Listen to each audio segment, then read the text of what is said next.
Grounded's Bug Strike Back update is now live, of course, and the Waft Emitor is in its final form. But what is it, and why do I think it's such a good little item? I'm going to break down 4 of the big reasons and a good suggestion, hopefully, for the future about why I love this item so much. So I'm going to show you guys how to unlock it and really what you should be utilising it for and how it works. Leave a like if you find it useful, check out the rest of the content, let's go. So first things first, you're going to need to go into the Black Ant Hill to go and get the unlock for it. It's part of the Black Ant Hill super chip, which has been given some new stuff. Now this isn't a guide on how to complete the Black Ant Hill. I have done one of them before, so I'm going to leave the link for that in the comment section if you're a complete noob to the game. It's a pretty challenging assignment though, so you maybe not want to be going in here unless you are a bit more experienced and you've got the right type of gear. But you go down the Black Ant Hill, and eventually you'll solve a bunch of puzzles, laboratories, and kind of opening up the right buttons before facing off against the assistant manager. So yeah, absolutely make sure you go and watch that guide if you're still struggling to find out how to get this chip. Once you defeat the assistant manager, you should be able to get up onto this walkway, and then inside this doorway you will find the chip just laying there on the side. Return the chip to Burgle and then you'll be able to buy the actual Waft Emitor for 2,500 science points. Need 2 ladybug parts, 1 ladybug head, 4 bug goop and 5 clay. Now the bug goop is probably going to be the hardest thing to get, as you're going to have to venture over to the termite log pile and around that area to hopefully go and get some bug goop.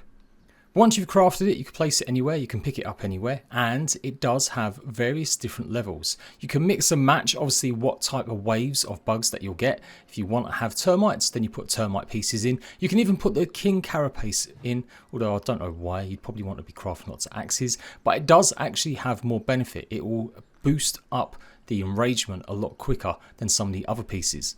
Pretty much goes like this, that bees are going to give you the biggest enragement. So if you put a bee stinger in, that's going to be 4 times the amount of rage. Bee fuzz is 3 times the amount of rage.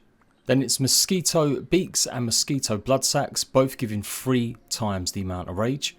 Then followed by the termite king carapace at 3 times the rage. After that it drops down. So termites, termite chompers, red ant mandibles, black ant mandibles, they all give 2 enragement. Then after that you've got red ant parts like the head and normal parts, they give 1 enragement, as well as spider chunks also giving 1 enragement. Black ant parts and fungal growth again only give 1 enragement. You can see the bars on the right hand side, they're filling up, you know what they're going to be doing. It's going to be giving you maximum rage if you do manage to get all the way up to the top, filling it up with nothing but termite parts. But as I said, you can mix and match and get a whole big selection of creatures. So why do you use this? What's the point if you're wasting bug parts to only then maybe kill a bunch of bugs and then get bug parts back? Or they may actually damage parts of your base. Well, you've got to be smart. You've got to think about where you put the Waft Emitor. Maybe develop a special arena for it somewhere in the middle of the map, so it's easy for all the bugs to come and get you, but you've got good ways of killing them, because you do kind of want to take them out. You will get other bug parts from them. Some of the bugs obviously drop more than just 1, so if you fill it up with just 1 bug part, but you know you're going to get some more of the rarer ones, then that's going to give you a chance to get some of that. So that's its main use at the moment for functional people. Like if you want something quick, you want to get some more bug parts of a particular type, then you can put in some of the lesser ones and hopefully get some of the bugs that you really want. The second reason you're going to be using it is to test whether or not your base is susceptible to base raiding. Now they do work slightly different sometimes, the way that creatures will come and attack you, and you can sometimes trigger base raids that have a lot more power than maybe just a few bugs inside the Waft Emitor. But if you do load up the Waft Emitor with nothing but bee stings, you will be flooded by bees.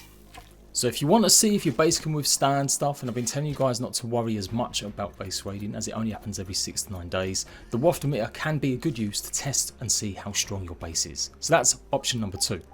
You'll notice there that the bugs disappeared. Once they've destroyed some parts of your base, and they always again aim for your crafting benches, and generally will leave things like zip lines alone unless they're blocking the path to some benches.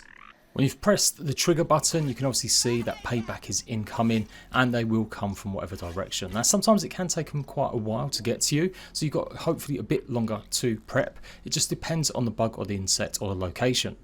And just like base raiding, they'll pretty much ignore you unless you're directly in the way, and they'll just go for your crafting benches. I put in a mix of different ant chunks and pieces, and it brought out all the soldiers and the regular ants, and you can see they're attacking my little pet homes just for testing today. Now the ants disappear quite quickly. Some of the other bugs will actually just kind of walk or wander off in more of a direction before disappearing, but these guys did go very, very quickly. The one that you see in here was just a natural ant that happened to be in that area at the wrong time. So what's its third use? Well, it's about combat as well. It's about improving how good you are against certain bugs, but doing it in a more controlled environment. You know, sometimes you want to go and mess with an orb weaver to see if you can finally do some perfect blocking, but maybe they gang up on you. Maybe you get 2 orb weavers, or maybe you get a bunch of other creatures like bombardier beetles coming in for the fight. This way you can control what creatures appear and how many they are, and that gives you a chance to practice. You can try out new techniques with your weapons, your bows, or like I said, the base defences, new traps. I definitely feel like it's almost a training test dummy feature. You get benefits out of it because of course you will get some resources back, and it becomes a test of your skill, how far you can go. And that leads on to number 4, and that's minigames. Grounded for the longest time has had player generated content on their features board. So that could mean anything from simply having creative modes to the ability to custom create your own maps. So none of them features are confirmed just yet, like the map making, but I think this is on the way to it. Being able to basically have items in the game that give you more replayability, and that is something I've been desperately wanting Grounded to have. That's why I'm so excited about base defences. And this is just another feature. You can get your friends involved, you can build arenas, you can also have gauntlets. You can set challenges, who can get the most kills from the exact same Waft Emitor wave. It's so creative, it opens up the possibilities so much. I can't see why anyone with a decent brain would criticise or not be happy with it. And I definitely have seen a few comments wondering why or what it is or what's the point.